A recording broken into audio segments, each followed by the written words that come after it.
السلام عليكم ورحمة الله وبركاته. حياكم الله يا أصدقائي، أهلا ومرحبا بكم مع أحمد صالح وبلقاء جديد في مهارات صناعة المحتوى الاحترافي في برنامج مايكروسوفت باوربوينت.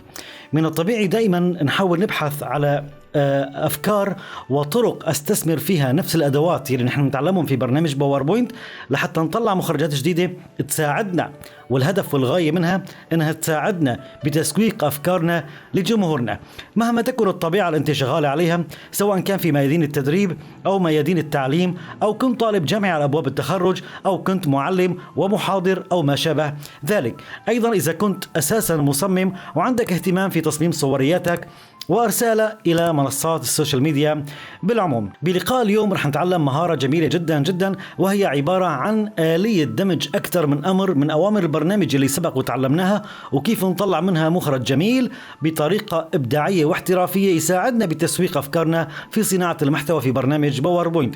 أصدقائي لطفا وتكرما قبل ما نبدأ ضغط مفتاح اللايك وترك التعليقات وتعمل مشاركة لهذا الفيديو، وإذا كنت ضيف جديد على قناتنا بنتشرف فيك اضغط مفتاح الاشتراك وفعل مفتاح الجرس ليصلك من أحمد صالح كل جديد. وتكرما لا تنسوا من زيارتي ودعمي على قناة حكاية شغف. وأيضا في بداية هذا اللقاء حبيت أني أنا أنوه وأذكر مرة تانية أني أطلقت دبلوم متكامل في قيادة الحاسب على منهج الرخصة الدولية لقيادة الكمبيوتر، هي ICDL بمنهج 2021. رابط الفيديو أو رابط الإعلان للدبلوم رح يكون موجود معنا بصندوق الوصف، وأيضا بتشاهدوه على الصفحة الرئيسية لقناة عالمكم. وأيضا سابقا كنت أطلقت أيضا الدبلوم المتكامل في هندسة الجداول الإلكترونية في برنامج مايكروسوفت إكسل، وهذول البرنامجين التدريبيات قريبا جدا رح نبدأ بإعدادهم. وأيضا إذا كنت حابب أنك تختص في صناعة المحتوى الاحترافي تفضل بطلب الدبلوم المتكامل في صناعة المحتوى الاحترافي في برنامج باوربوينت، وأيضا مع كافة البرامج المرفقة والملحقة مع البرنامج يلي بتساهم في صناعة المحتوى الاحترافي.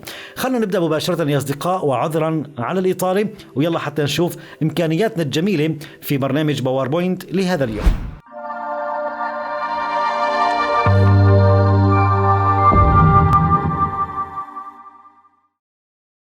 أهلا بكم أصدقائي مرة تانية. هذا اللقاء مثله مثل كل اللقاءات يلي راح أجهد نفسي إن شاء الله نقدم لكم إياها بالواجهتين العربية والإنجليزية. إذا كنت راح تتابع معي الواجهة باللغة الإنجليزية فخليك معي الآن، وإذا كنت حابب إنك تتابع الشرح باللغة العربية فانتقل إلى قسم الشرح باللغة العربية مباشرة، سواء من التايم لاين الخاص بالفيديو أو إنك تنزل إلى الوصف وتنقر فقط على التوقيت الموجود مقابل اللغة العربية حتى يتم نقلك مباشرة.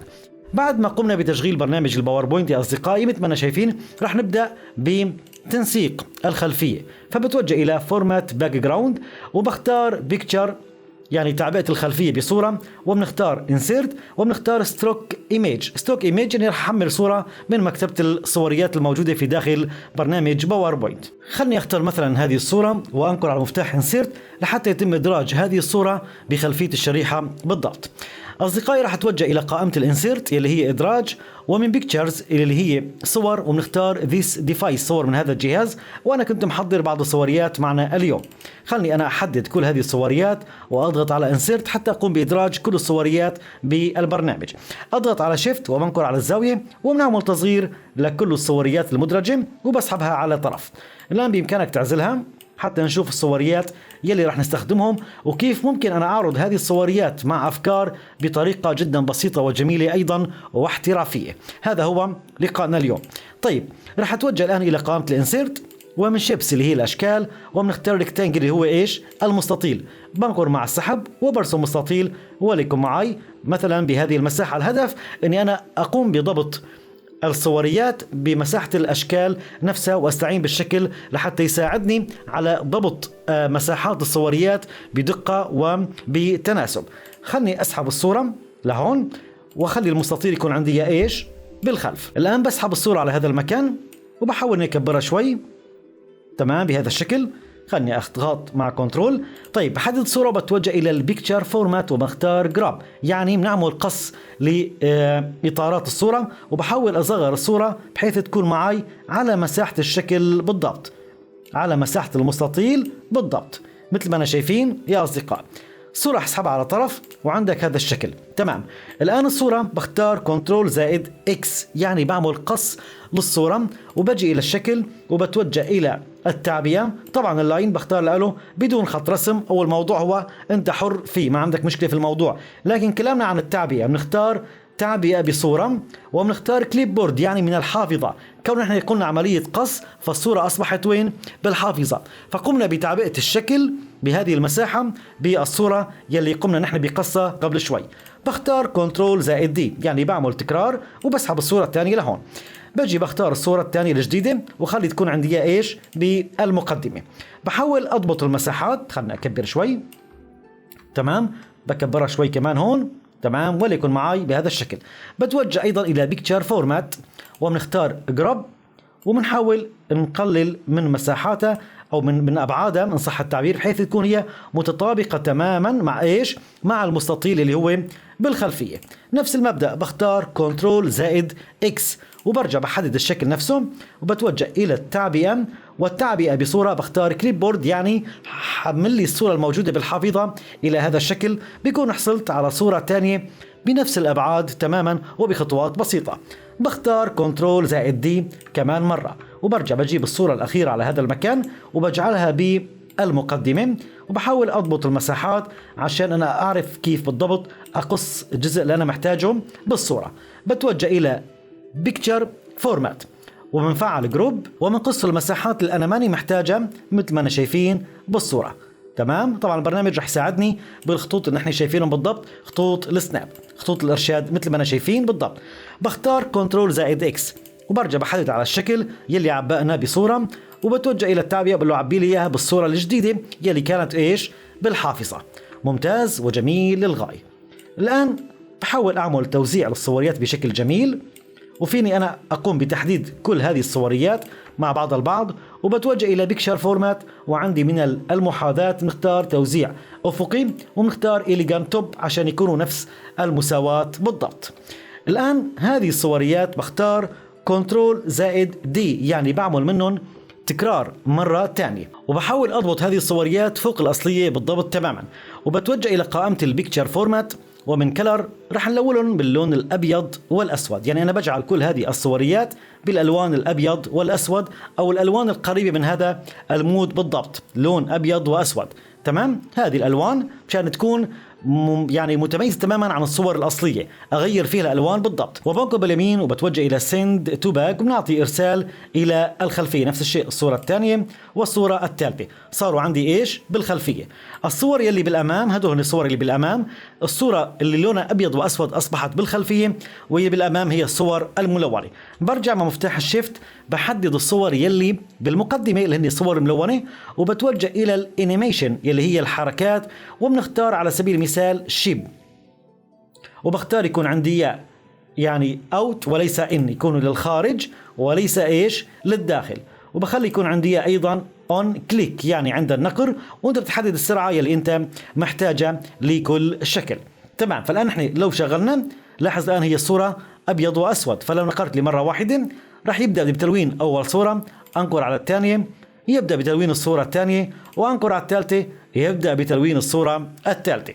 الان حتى نزين الموضوع اكثر بتوجه الى قائمه الانسيرت ومن الشيبس اللي هي اشكال نختار مستطيل وبنقر مع السحب لارسم مستطيل وليكن عندي اياه بهذا الشكل.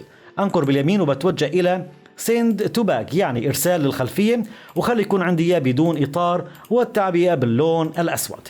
ممتاز جدا جدا. فيني احاول اني قدر الامكان اضبط الابعاد على 100 محلي. تمام، وليكن معي بهذا الشكل. بتوجه ايضا الى قائمه الانسيرت وبنختار شيبس اللي هي اشكال وبنختار الشكل البيضاوي وبضغط شيفت وبنكر مع السحب عشان ارسم الدائره وتكون معي بهذا الشكل. اضغط شيفت واصغرها حبه يعني للداخل. كنترول مع الدي بنصغرها على هذا الشكل، وبرجع بكرر بالضغط على المفتاح كنترول مع الدي رح يتم تكرارها تمام الى بنفس المساحات بالضبط وعلى امتداد الشكل المستطيل بالضبط. بنبقى ضاغطين على مفتاح كنترول زائد دي لحتى اعمل تكرار بهذا الشكل بالضبط. الان راح اقوم بتحديد كل هذه الدوائر الصغيره وبختار كنترول زائد دي منها مره ثانيه وبسحبها الى الجهه المقابله بالضبط. الآن راح أحدد الشكل المستطيل يلي بالخلفية، أضغط مفتاح الشيفت وبقوم بتحديد هذه الدوائر الموجودة هون، ومن ثم مع المنة طبعا هذه الدوائر الموجودة هون. تمام، فحددت المستطيل بالخلفية مع كل الدوائر الصغيرة.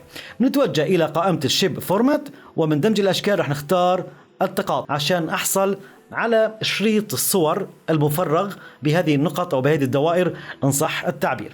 تمام يا أصدقائي، فنحن الآن لو حركناه فرح يشوف هو عبارة عن شريط إيش؟ مفرغ، شريط مفرغ.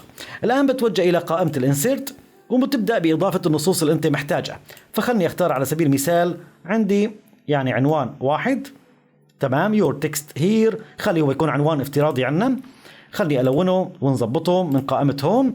خلني أختار بولد وبنصغر حجم الخط شوي كعنوان وارسله على هذا المكان، وخلني أخذه باللون الأبيض وأعمل عزل مع الظل. خلني أختار كنترول زائد دي مرة ثانية وأسحب النص الثاني لوين؟ لهون، وكنترول زائد دي نص الثالث لهون. تمام، رح نعمل تكرار مرة ثانية وناخذ فقرة صغيرة من ذاكرة البرنامج. فبكتب المعادلة تساوي وبنكتب راند وبسكر أو بفتح بسكر القوس عشان البرنامج يعطيني نصوص افتراضية من ذاكرته رح نستعين فيها، وأمسح النصوص يلي أنا ماني محتاجة. طبعا احنا الآن خلينا نصغر شوي الحجم عشان نعرف بالضبط يعني النصوص يلي نحن محتاجينها، وتبقى معنا ونصغر شوي كمان شوي. هذه عبارة عن فقرة افتراضية من ذاكرة البرنامج. تمام وجميل للغاية. كمان برجع بختار كنترول زائد دي ونسحب الفقرة عندي لهون، وبختار كنترول زائد دي والفقرة الثالثة بتكون عندي لهون. الآن لا أتوجه إلى قائمة الانسيرت وبنختار شكل مستطيل وبنقر مع السحب عشان أرسم مستطيل يعني تقريبا بيحتضن معي النص بالضبط. خلي يكون معي يحتضن النص إيش بالضبط، بحيث إنه أنا أعمل منطقة العزل بين الخلفية وبين النص والنص يبرز معنا بالضبط. بختار له بدون إطار والتعبئة باللون الأسود، وبنعمل شفافية قدر الإمكان وبنعطي إرسال إلى الخلفية. تمام، حتى نعمل فقط منطقة العزل مثل ما حكيت بالضبط. وإذا حبيت تعمل تأثيرات هي من خلال الحواف المتدرجة أو الحواف الناعمة، كمان الموضوع يعطيك شيء من الجمالية. الآن بعمل كنترول زائد دي للشكل نفسه، بسحبه على هذا المكان وأيضا بعطيه سند تو باك. كمان بختار كنترول زائد دي على النص الثالث ونعطيه سند تو باك يعني إرسال للخلفية. الآن بحدد الشكل مع النصوص، بختار كنترول زائد جي، نفس المبدأ بهذا المكان بعمل كنترول زائد جي، وبهذا المكان كمان نختار كنترول زائد جي. ببدأ في موضوع الحركات. خلينا نسكر الفورمات شيب وبنتقل إلى الأنيميشن ونفعل البناء الخاص بجزء الحركة. الآن خلينا نحدد على الشكل الأول. الشكل الأول طبعا المحتضن كل هذه النصوص الجروب كامل، وبتوجه إلى فلاي إن خلي يكون عندي من الأعلى بهذا الشكل. تمام، طيب أنا محتاج يكون عندي مع السابق بنسبة تأخير معينة مع السابق، لكن من السابق قال هو هذا الشكل، فلهيك بجي بسحب التأثير هذا إلى أسفل منه بالضبط عشان يظهر بعد منه مباشرة. خلي يكون بنسبة 50. نفس المبدأ بجي بحدد وبختار ناسخ الحركة ومنطبق على الشكل الثاني مع النص كامل، وأيضا الشكل الثالث مع النص كامل بهذا الشكل بالضبط. الآن أنا محتاج هذا النص يكون بعد إظهار هذا الشكل تماما، فلهيك بجي بحدد هذا هو التأثير وهذه هي الصورة. فقط بنقر مع السحب للأعلى وبنشوف إنه هي عندي مع السابق، لكن بعمل نسبة تأخير بنسبة 50. نفس المبدأ، هذا النص هو بعد هذه الصورة أيضا بعمل نسبة تأخير وليكن بمقدار 50. الآن لما رح نشغل العرض التقديمي رح يكون معنا بهذه الجمالية. طبعا بيكون في عندك عنوان كامل بالأعلى وعندك لوجو وعندك كل شيء للكلام عن كيفية عرض الصور بطريقة احترافية مع النصوص. رح أضغط فرح يتم تلوين الصورة ويظهر معي النص الأول، بضغط فرح يتم تلوين الصورة وبيظهر معي النص الثاني، وبضغط رح يتم تلوين الصورة ويظهر معي النص الثالث بطريقة جدا احترافية أقدم فيها أفكاري بطريقة جميلة بعرض الصوريات مع نصوص تبقى بذهن المتابعين والجمهور بالعموم. هذا كان محور لقائي معكم اليوم. يلي بيحب يتابع معي باللغة العربية ينتقل مباشرة ويستكمل معي هذا اللقاء باللغة العربية. أهلا بكم أصدقائي مرة ثانية. مثل ما أنا شايفين نحن الآن في واجهة باوربوينت اللغة العربية، وكيف ننفذ نفس الإجراءات والأدوات على عجل وباختصار حتى ما أطيل عليكم، لكن بالأوامر الخاصة باللغة العربية. خلني أختار شريحة جديدة. هذه عبارة عن شريحة جديدة. بنقب اليمين وبتوجه إلى تنسيق الخلفية، ونحاول نعبي بتعبئة بصورة من الإنترنت. فخلني أختار صور مخزنة بالإنترنت. خلني أختار على سبيل المثال هذه الصورة وأنقر على مفتاح الإدراج. بداية بتوجه إلى قائمة الإدراج، خلني أرسم الشكل يلي بالخلفية. فبختار مستطيل وبنكر مع السحب لحتى أرسم الإطار يلي راح أحط عليه الصوريات. تمام، ويكون عندي الإطار بدون خط رسم، هذا هو بلا خط. بختار التعبئة بلون أسود، تعبئة بلون أسود يا أصدقاء. طيب خلني أكبر يكون عندي على عرض الشريحة بالضبط، ما عندنا أي مشكلة نهائيا. إذا حبيت تعمل له شفافية كمان ما عندك مشكلة في الموضوع، وهذا الأمر نحن ما أخذنا ببداية اللقاء، لكن عبارة عن قيمة إضافية. إذا بتحب يعني إنك تزينه فبيكون موضوع جميل للغاية. خلني أتوجه إلى إدراج، ومن أشكال نختار الدائرة وبرسم دائرة صغيرة بالزاوية. بنكر مع السحب وأنا ضغط على مفتاح الشيفت. خلنا نكبر شوي عشان نحكم مساحتها وحجمها. أضغط شيفت ومنصغر شوي بهذا الشكل بالضبط. اضغط كنترول زائد دي وبنسحب عندي اياه لهون. تمام، بهذا الشكل مناسب جدا. بكرر الضغط على مفتاح كنترول زائد دي عشان البرنامج يقوم بالتكرار بنفس الابعاد والمساحات بالضبط. فبضل بستمر بالضغط على كنترول زائد دي عشان يضل بإدراج نسخ للدوائر حتى انتهي بنهاية الشريط بالضبط. خلنا نشوف. ممتاز جدا جدا. الآن راح نحدد كل هذه الدوائر وبختار كنترول زائد دي وبنسحبها تكون عندي يا وين بالشريط الأسفل بالضبط مقابل الأشكال الأولى تماما. الآن بحدد الشكل المستطيل، أضغط شيفت وبنكر مع السحب لحتى أحدد الدوائر الأولى والدوائر الثانية، أو المجموعة الأولى والمجموعة الثانية. بنتوجه الآن إلى تنسيق الشكل ومن دمج الأشكال رح نختار طرح لحتى يتم معي تفريغ الشكل وبحصل على شريط الكاميرا إن صح التعبير بالضبط. الآن رح أتوجه إلى إدراج وبنختار أشكال وبنختار مستطيل وبرسم مستطيل بمساحة معينة. رح يتم وضع الصور بداخل هذه المساحة بالضبط. خلنا نجيب الصور. بتوجه إلى إدراج صور من هذا الجهاز، وأنت بتكون محضر معك الصوريات ومجهزهم. خلني أبحث عن الصور اللي كنت أنا مجهزهم. هذه الصوريات بحددهم وأنقر على إدراج.